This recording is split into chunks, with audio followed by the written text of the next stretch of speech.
Okay, here we are. Well, we managed to get the twins shoehorned side by side in the garage. I wasn't sure we were going to be able to have enough room to do this, but it looks like we are. Actually worked out really well, so now I was really concerned we were going to have one sticking out the front and one out the back, but it turns out we got them in here side by side. That makes me happy. Transmission in the old car, going to go in the new car. I did drive this around a little bit and confirmed that yes, the transmission is bad. You can clear the codes, you can run it for a little bit, but it's behaving exactly like this one did before we had the transmission rebuilt. You start to get the burning odor of transmission fluid and slippage and harsh shift in and out of gear, even though these are CVTs. So it's definitely bad, which is why this car was in the Copart auction to begin with. It did say mechanical. You can see the mechanical on the window. That is why it was donated. This car does have 60,000 miles less than this car.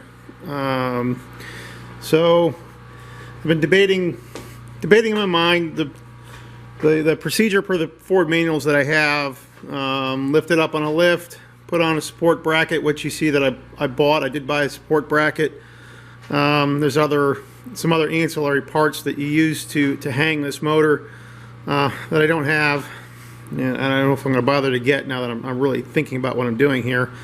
You're supposed to put it up on lift, support the motor, take the disconnect everything we have to disconnect, which I'll be doing today. We'll be taking off the power takeoff for the all-wheel drive, removing the drive shaft.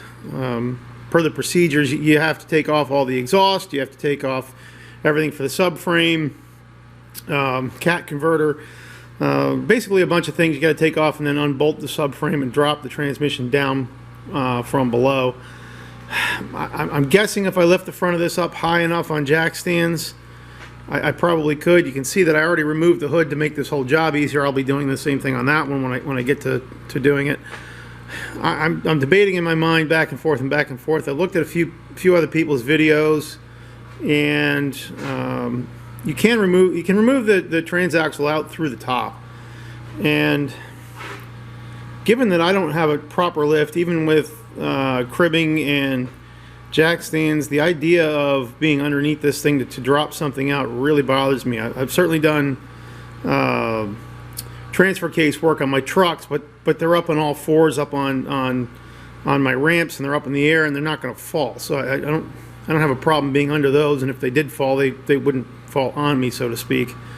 I just really don't like the idea of being over here and having to be underneath this thing on jack stands. So I think I'm going to lift it up high enough. I'll get everything from underneath that I need to get. Probably with the ramps on these wheels, and then I won't bother to put it on the jack stands until I'm actually pulling the shafts out. At that point, I've kind of got to do a little bit of stuff under there. And then I think what I'm going to do is remove some of the components. I've certainly had the intakes on these off enough times that this car got all new plugs, wires, but it got new coil packs. I resealed all of the I resealed everything on the valve covers, so I'm certainly familiar with taking everything off the top.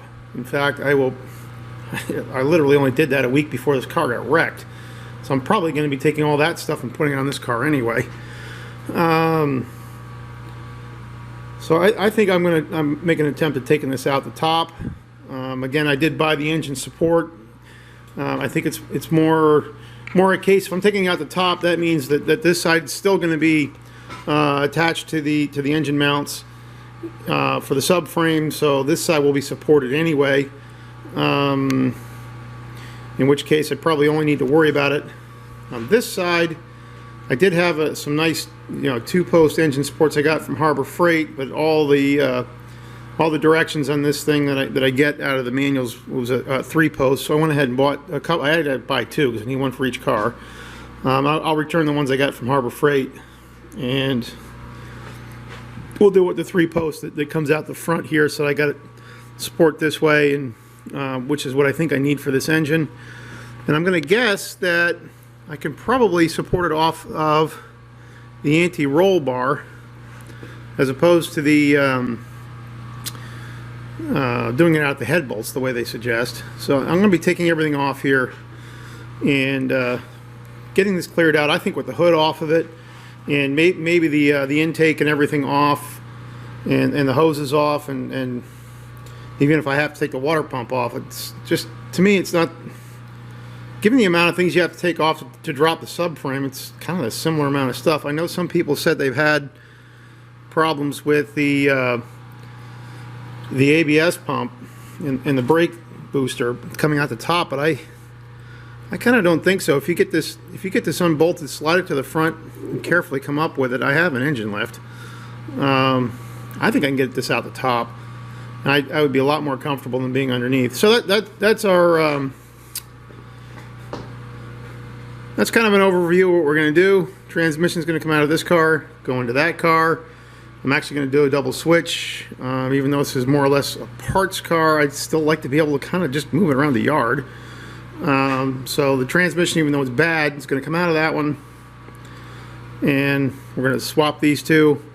When I get done putting the transmission in this car, it will drive literally far enough to go out of this bay onto a trailer, right over to Ford. I'll get it flashed.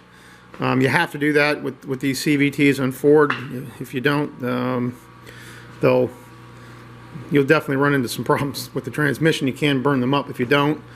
I know there's some aftermarket tools you can actually use to do that job. I don't happen to have it, so we'll be going to Ford and just letting them do it. For me, it's worth the $100 or whatever they stick me for to do that. So I'll go ahead and swap it out and see what we get. Actually, I just noticed something. Why is that hanging out there? It's missing. I don't like that a whole lot. Just realized something. The overflow. I wonder why this is bent. It's supposed to be into here. I don't know why that's bent like that. I wonder if somebody was fooling around with this thing on the... Put it back. Put that where it belongs. This is AC tube on this one's bent. I don't know why. I hope that's okay. I know I put the AC on and it worked fine. But this is supposed to be here. This is supposed to be on there. Like that. So I don't know why that was off. This engine certainly seemed to run well when I had it sitting here. Probably wouldn't hurt to put the new injectors and everything I put in that car into this one. It's certainly a lot cleaner. This car is pretty dusty. I guess somebody had it off in dust mode. I look at it, that's definitely an older water pump, but it looks like somebody replaced the throttle body already. That was a common problem with these. I'd done it on this car a long time ago. What else might I do? I put relatively new front struts on that one. These, given what I see on the top of them, look like they might be original. What else? They're not giving me any trouble. I may leave them go until they seem like they're in trouble rather than getting into another project. Anyway, I know people who do this for a living can probably swap these things around in short order. It's going to be a long process for me, mainly because I'm figuring out what I'm doing as I go.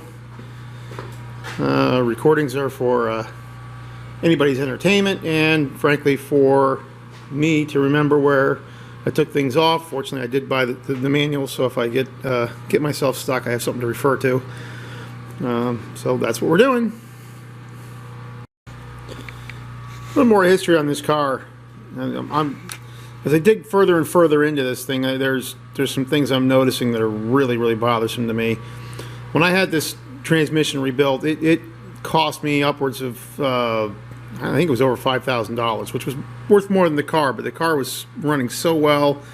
It was perfect. I had maintained this thing. Basically, we bought this car in 07, like as a dealer demo model, and it had almost no miles on it. So it was my new car for years. I mean, years and years. This car's got 215,000 miles on it. I'd maintained it myself basically since new. Never had any trouble until that transmission had gone. I did replace the throttle body somewhere. That was common. It was no big deal.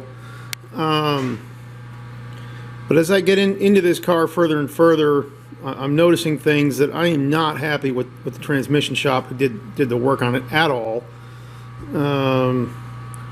They actually had this back 3 times, because when they first put it in, it had leaked. It came out, it leaked again. They ended up putting all new case halves on it, and that solved the leakage problem. They must have damaged the case halves when they had it apart. And so for all practical purposes, this is a brand new, all the internals are new, all the seals are new, now the case halves are new on this engine. And although it looks a little bit dirty now, I know they had to put new case halves on it. But as I dig into this further and further and further, I did find out when I looked underneath, there was the flywheel access cover was left off. Didn't make me happy. The half shaft transaxle was never bolted up properly. I found that out. Now I did drive this car for a year and a half on this transmission, not knowing that. I picked up a vibration. There's actually a brand new half shaft I found. But essentially all the brackets underneath here were left loose. None of the electricals were put back on there the way they were supposed to. They were all just laid in here and thrown in here. Now, whether that would have caused me a problem later on or not, I don't know, but it's just shoddy and crappy workmanship to when they were doing the warranty work, to just take it out, put it back in as fast as they could, and not eat any more cost. For something I spent the amount of money on this I did, I'm very, very unhappy with that with the shop that did this work. That was a case of it was a chain, and I'd had a pretty good relationship with the former manager who was there. I had been happy with their work, and like so many other things, the manager moved on, somebody else came in, and nice people when you talk to them, but the quality of the workmanship there has just gone to pot, and I'm not happy with the things I find, knowing what I paid for it. And you wonder why in these videos you see me doing things myself. It's because I don't trust anybody, frankly. Everybody's workmanship anymore is just terrible. So if you find a shop that you trust and like, I've got a couple independent guys I will deal with, and they are the independent owners of the shop. So if I have a problem with them, I know who I'm talking to. And believe me, they have to earn my trust. I don't trust somebody just because they're an independent owner. I trust them because I get to know them. They know me. They know I do a lot of my own work, so I know what I'm looking at. And I find things like this, it just really annoys me. So when you're dealing with this kind of stuff, if you have any mechanical ability at all, man, you find things that people are charging you for. And when somebody's doing work, I don't mind paying a man to do his work when he knows what he's doing. But boy, I really have a problem when I've paid a lot of money and I find shoddy stuff like this. This is just laziness, and it really bothers me. At any rate, when I'm done, it won't be lazy. It'll be done right. So on we go. God, even more stuff. And all I'm doing is laying down here planning to take this tranny out. Guess what? They managed to strip out the hole for the. They managed to strip the fitting for the fill plug. Is there anything these jackasses did that was good? For crying out loud! If it wasn't more than a year and a half after this, I'd be back in there telling them they owe me a hell of a refund. This is ridiculous.